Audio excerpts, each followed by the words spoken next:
Pour planifier un voyage magique au Walt Disney World Resort, vous écoutez Destination WDW.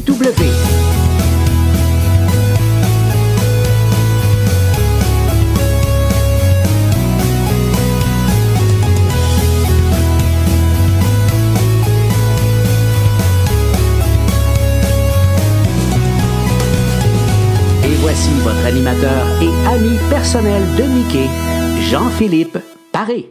Bienvenue à Destination WDW. Vous pouvez écouter nos épisodes en audio sur notre site web où tous les épisodes depuis l'épisode numéro 1 sont disponibles.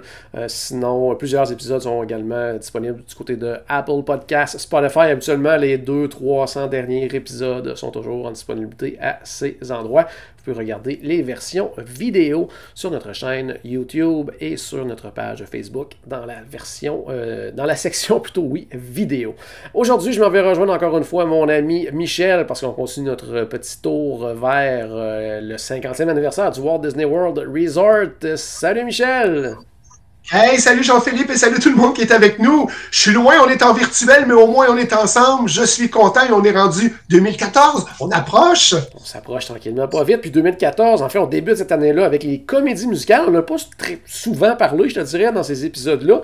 Mais du côté maintenant du bossu de Notre-Dame, donc qui est présent sur Broadway.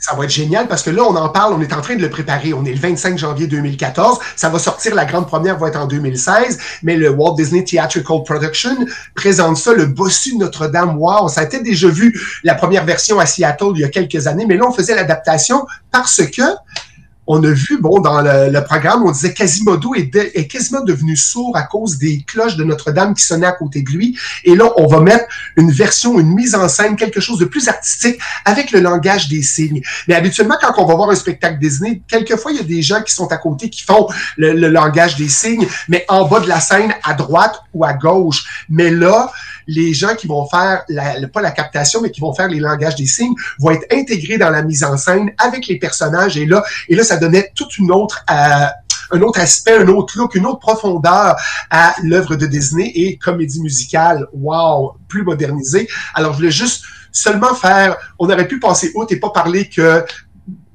Quasimodo, que le bossu de Notre-Dame arrivait, mais juste le fait qu'on ait intégré le langage des signes, je trouvais que c'était un beau geste de la part de Disney et de le faire dans sa mise en scène au lieu de dire, vous, on va vous mettre à côté, parce que c'est dommage. Les gens qui sont obligés de langage des signes dans les spectacles Disney, ils regardent pas ce que ça a à scène, ils passent le show à regarder les deux, puis heureusement, ces deux-là sont toujours excellents ou très expressifs.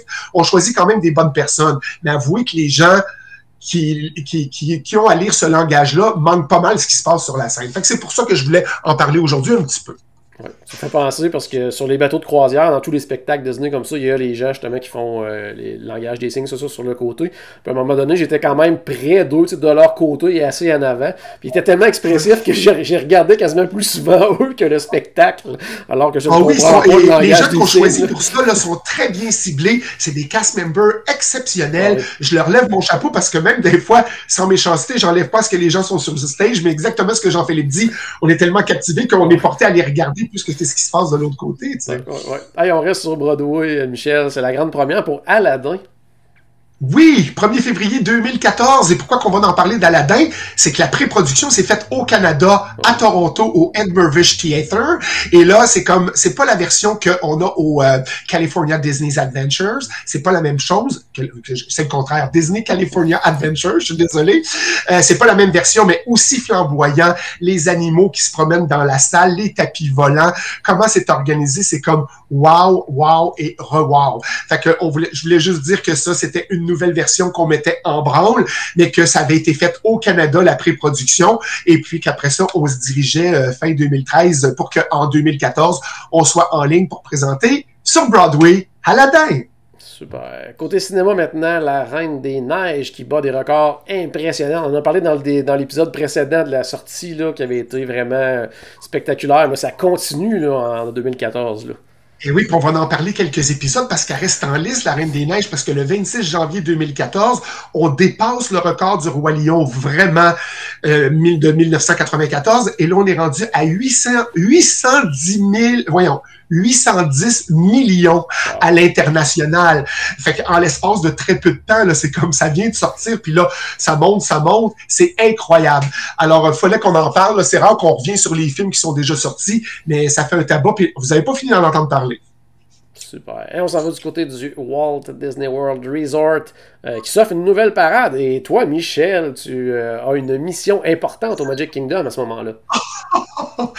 Quelle chance et quel bonheur. Écoute, c'est le 10 mars 2014. C'est la première de Festival of Fantasy Parade. Wow, c'est un petit bijou qui est rafraîchissant. C'est dirigé par Steve Davison. C'est notre maître d'œuvre là-bas pour toutes les parades de Disney. Je capote. Et écoute, les critiques sont unanimes de toutes les guests déjà au départ. Puis bon, disons-le, les meilleurs tableaux, c'est La Petite Sirène et Peter Pan. Je dis ça, non, c'est pas vrai. C'est parce que c'est que j'étais là-dessus. C'est que, en fait, la Brigade des Enfants Perdus. Non, mais toute la parade, tu sais, c'est l'intro royale. On a des nouveaux styles de float. Ça pivote sur la float dans le milieu. On a les balanciers sur réponse avec les gens qui sautent de un à l'autre. On a la grande cornemuse qui est immense pour Mérida. Les danseurs. À la fin, tous les personnages de Disney qui sont là, que c'est très coloré. C'est vraiment circus à la fin. C'est un bijou de parade et les gens sont vraiment heureux et contents. Et moi, je suis heureux et content. Je peux vous dire ça. Wow! Hey, on reste du côté du Walt Disney World Resort, Michel. Une bonne nouvelle pour Disney's Animal Kingdom. Le parc est ouvert en 98, puis là on est en 2014 et enfin le parc sera ouvert en soirée pour des célébrations nocturnes. Ça aurait pris tout ce temps-là. Hey, est-ce qu'il était temps? Mais oui! Le 2 mai 2014, il était temps. C'est que là, on annonce le Arundel Night Street Party. Et là, on faisait ça du 7 juin au 9 août. C'était quand même tout l'été. Des artistes différents chaque soir. On célèbre le 20e anniversaire du Roi Lion. Donc, pour l'événement, on a fait une nouvelle salle, mais en fait, c'est la même salle qui est reproduite Festival of the Lion King, mais au pavillon de l'Afrique. Et puis, c'est vraiment génial. Et dans les rues, on a un show qui s'appelle Concert in the Wild. Et là, on a des spectacles d'à peu près 1 heure où on a aussi des artistes différents et que ça bouge. Ce que je trouve drôle, c'est quand ils ont transféré le Festival of the Lion King, une fois que tu es en train de regarder le spectacle, c'est le même théâtre. Il y a pas de différence à l'intérieur. Mais quand tu sors, tu disais, voyons, mais ça, je suis pas en même place, je sais pas, là, quand t'étais pas habitué au début, parce que là, tu débarquais où est-ce qu'il y a Pandora présentement.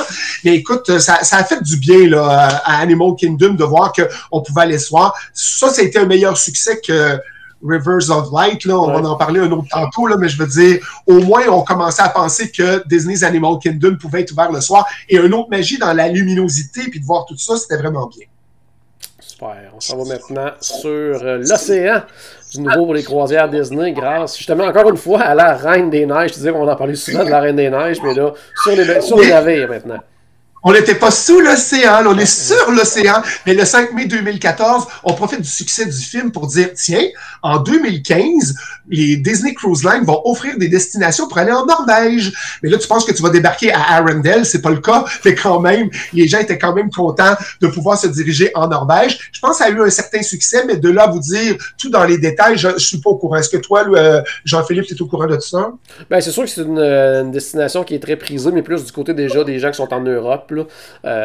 Donc qui justement profitent pour visiter cette région-là, peut-être un petit peu moins populaire ou en demande du côté nord-américain, parce que il faut que tu te rendes de l'autre côté pour prendre le navire, donc ce qui ajoute quand même des frais importants à ton voyage, à ta croisière. Mais moi, pour avoir parlé justement des employés de la Disney Cruise Line qui avaient fait ces croisières-là en tant qu'employés, ils nous disaient que c'était parmi les plus beaux paysages qu'ils avaient vus là. J'imagine, ça doit être impeccable. Oh, oui, donc ça, il en parlait grandement en disant que c'était tout simplement là, époustouflant là, les vues qu'on pouvait justement apprécier dans ces itinéraires-là. Donc, peut-être un jour, qui sait, ça pourrait être... nous verrons bien. On verra bien, oui. Nous verrons bien. Direction Magic Kingdom au Walt Disney World Resort pour l'ouverture de l'attraction tant attendue au New Fantasyland, le Seven Dwarfs Mine Train. Oh, mai 2014, l'ultime attraction où Charles et Jean-Philippe étaient invités. Puis au lieu de faire cette attraction-là, eux autres, ils couraient la bouffe autour. Ça vous surprend-tu? Ils cherchaient les parties autour. Mais non, écoute, c'est quand même un fier hommage qu'on fait au Snow White Scary Adventures. On a délaissé le Dark Ride qui est disparu pour faire place aux charmantes petites princesses. Youpi, on est bien content.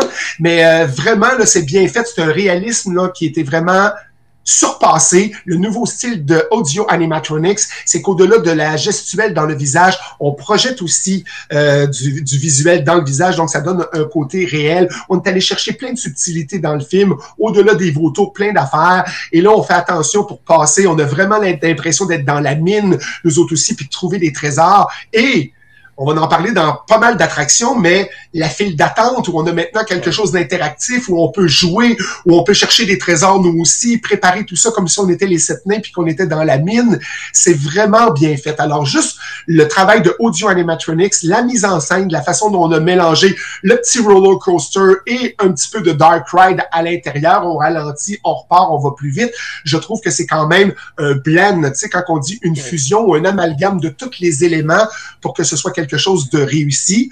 Je crois que c'est une réussite pour rendre hommage à ce premier long métrage de 1937 du film Blanche-Neige. Ouais. Quel événement, en plus. J'avais vraiment adoré mon expérience. Ça fait déjà, là, je calculais en même temps, mon Dieu, ça fait déjà 7 ans de ça.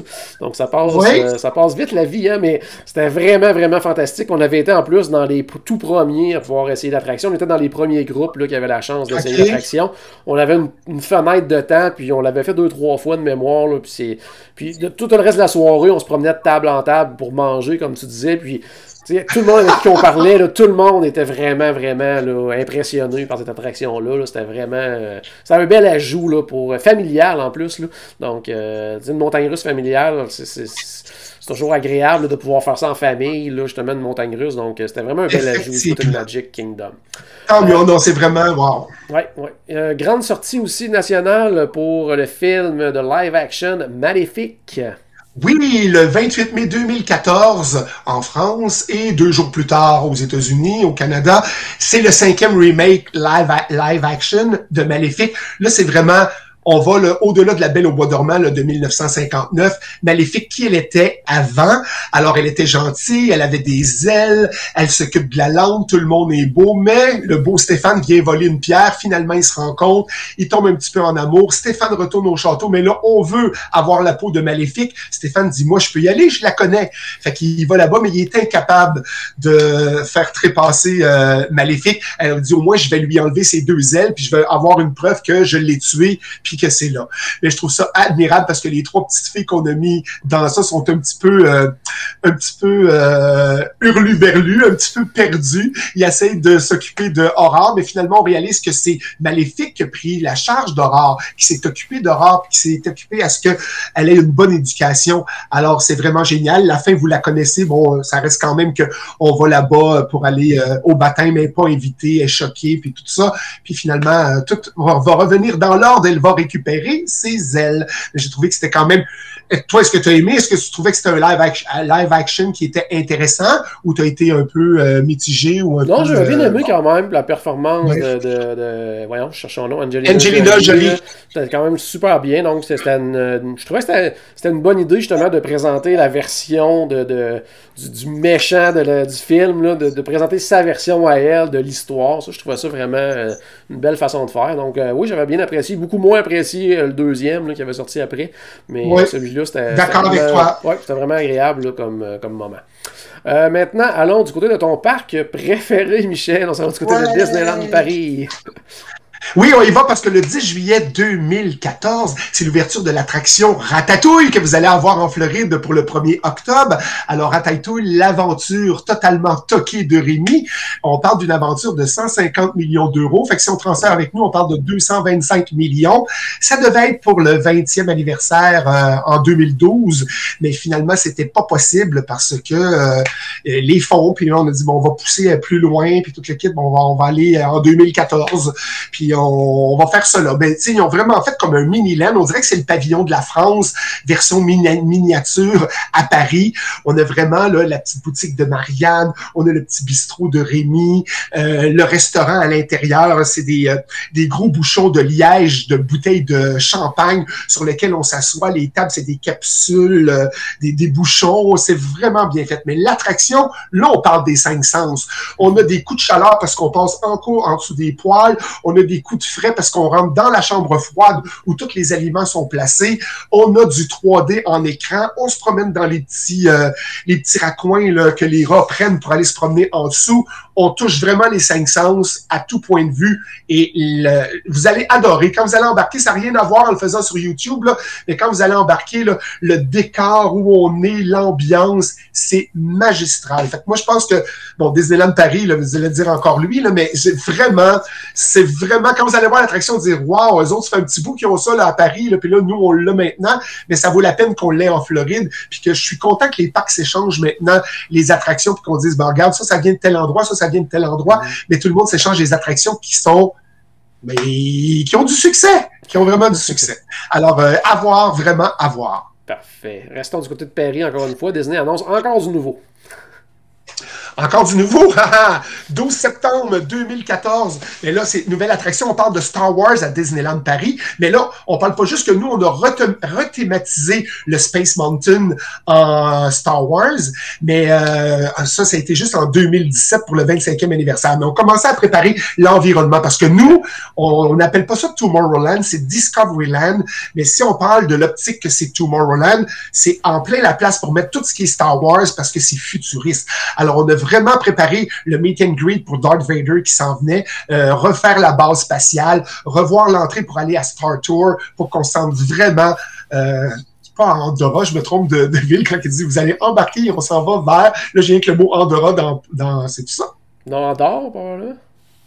Oui, c'est ça. Excuse-moi. Là, je suis mêlé avec Pandora de World of Avatar, puis je suis tout mêlé. Mais en fait, c'est ça. C'est d'aller tout faire ça ensemble, puis de faire un amalgame pour qu'on sente vraiment qu'il y a un univers Star Wars autour de nous avec ce qui était là au départ. Donc, en ajoutant Space Mountain dans l'univers de Star Wars, on venait de récupérer tout pour pouvoir tout mettre dans l'ambiance, mais c'était quand même réussi. Je dirais pas que Star Wars... dans la version de Space Mountain, moi, j'aimais mieux la première, mais moi, j'étais un puriste. Moi, j'étais un gars original dans le sens, j'aime les originals. Ouais. Fait que j'étais un petit peu graffiné quand on change, mais écoute, toute la jeunesse, le monde qui capote sur Star Wars, ils trippent de faire le Space Mountain, puis de voir que tout a été vraiment placé dans l'univers de Star Wars, c'est trippant pour tout le monde. Alors, c'est une opération qui est réussie malgré tout. Parfait. Justement, parlant de graffiné par les changements. Cette fois-ci, c'est du côté de Epcot qui a un grand changement dans le pavillon de la Norvège, Michel. Mais ça, tu vois, ça a moins graffiné les gens parce que c'est la fin de Maelstrom, parce que là, on annonce que la Reine des Neiges, le film de 2013 encore, là, on va prendre le pavillon de la Norvège, puis c'est Maelstrom qui va arrêter. On va prendre le même parcours, mais on va changer les choses dans la façon de le voir, mais les audio animatronics New Generation qu'on appelle, on voyait bouger Elsa, puis on dit « Wow, as-tu vu les nouveaux animatronics, comment ils bougent? » C'est là qu'on a vraiment réalisé tout ça, tu sais. Puis là, ben, on va revenir de l'autre épisode. Quand ça va ouvrir, on va vous parler du fameux line-up de 3 ou 4 heures au gros soleil qui faisait pas fondre la neige de Arendelle, mais qu'on dégustait des popsicles sous le bras de Disney. Alors, tout le monde a eu la chance de manger. Wow, on a un popsicle! Ça fait 4 heures qu'on attend. Puis, c'est ça. On en a reparlé l'autre fois. Je reviens sur le fait qu'on a vendu au-dessus de 3 millions de petites robes là, pour la princesse Elsa. Tout le monde capote. Et puis, le Babidi boutique, je bégaye tout le temps. C'est Babidi-bidi-bab boutique. J'ai toujours une syllabe de trop. Je suis désolé, mais en tout cas, vous savez de quoi je parle. Il y a Anna qui est aussi populaire que Elsa, mais ça va très bien. Mais ça va être une belle attraction. Puis je pense que la Norvège a rehaussé les gens qui allaient voir le pavillon de la Norvège. C'est sûr que ça a augmenté le taux de population à l'intérieur de la Norvège au niveau du World Showcase. Tout le monde s'est dirigé. Puis c'était la première fois qu'on avait un pavillon où on mettait vraiment en action un personnage ou une histoire Disney pour commencer à intégrer puis à faire venir les enfants dans notre pavillon. C'est pour ça qu'on parle du Mexique, on veut amener Coco. C'est pour ça que dans les autres, on veut amener les personnages pour que les enfants puissent se réunir autour du World Showcase, au-delà de faire les petits kids, on fait le tour, là, puis les petites aventures pour les jeunes pour faire du bricolage, là. On va aller au-delà de ça, mais c'était une réussite. Malgré que Frozen... En fait, malgré qu'une réussite, c'était une bonne nouvelle, en fait. Oui, malgré que Frozen n'a rien à voir avec la Norvège, c'est une autre histoire, là, mais en tout cas, c'est pas grave. Oui, ça c'est vrai, tu as tout à fait raison. Mais tu sais, on allait quand même dans un pays nordique, c'était plus ça qu'on l'avait amené avec la Norvège, mais tu as tout à fait raison, ça n'a rien à voir avec la Norvège. Tout à fait. Regarde, c'est pour aller avec la croisière Disney, direction Norvège. C'est en plein ça, Donc, moins bonne nouvelle, par contre, du côté de Disney Hollywood Studios, car c'est plutôt la fermeture d'une attraction dont il est question cette fois-ci, là.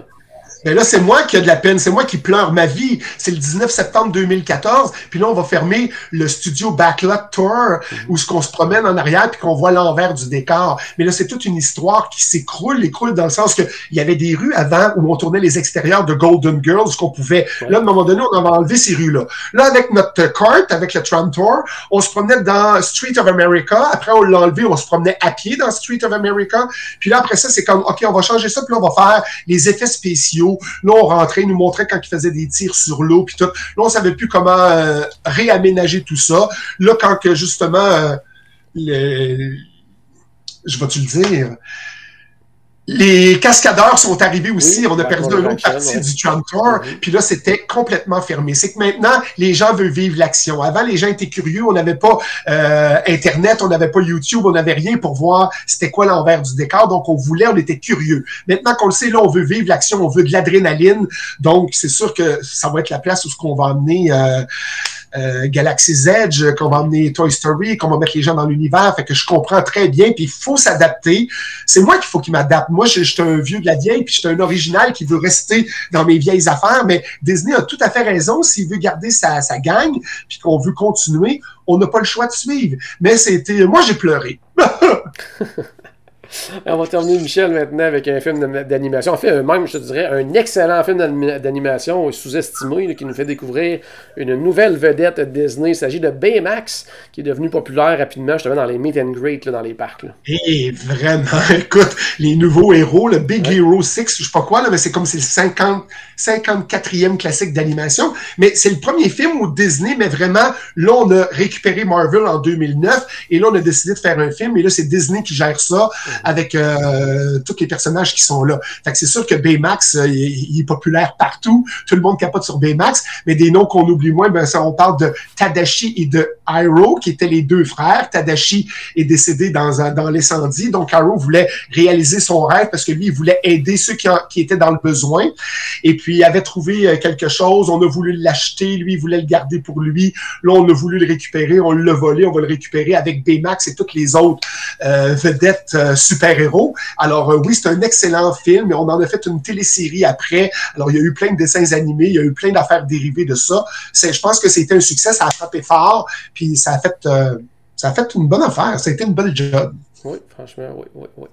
Fait que c'est ça, oui. J'ai terminé mon tour d'horizon de cette année-là, mais que je souhaite encore à tout le monde que la magie tourbillonne autour de vous. Je vous remercie vraiment d'être là, puis honoré, pas rien qu'honoré que Jean-Philippe m'invite sur le podcast, mais de pouvoir se retrouver et de reprendre la route. C'est en route vers le 50e, mais nous autres, c'était comme reprendre le en route vers la route du 50e, parce que là, on pouvait plus se voir, et habituellement, on tourne ensemble. Là, c'est la première fois qu'on est séparés, mais au moins, j'ai une magie Disney qui remonte en moi, parce que vous devez savoir, je fais quand même une petite parenthèse, ça fait longtemps que je suis supposé de retourner sur les parcs Disney.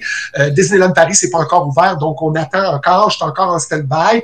Californie est supposé d'ouvrir à la fin avril. Est-ce que ça va se faire comme supposé? Fait que j'ai un peu de difficulté avec ça, mais que la magie tourbillonne autour de vous, les amis. Excellent. Merci beaucoup, Michel, de ta participation. Encore une fois, à la maison, j'espère qu'on a ajouté un tout petit peu de magie dans votre journée. N'oubliez pas, bien sûr, que tout a commencé par une souris, et on se reparle très bientôt.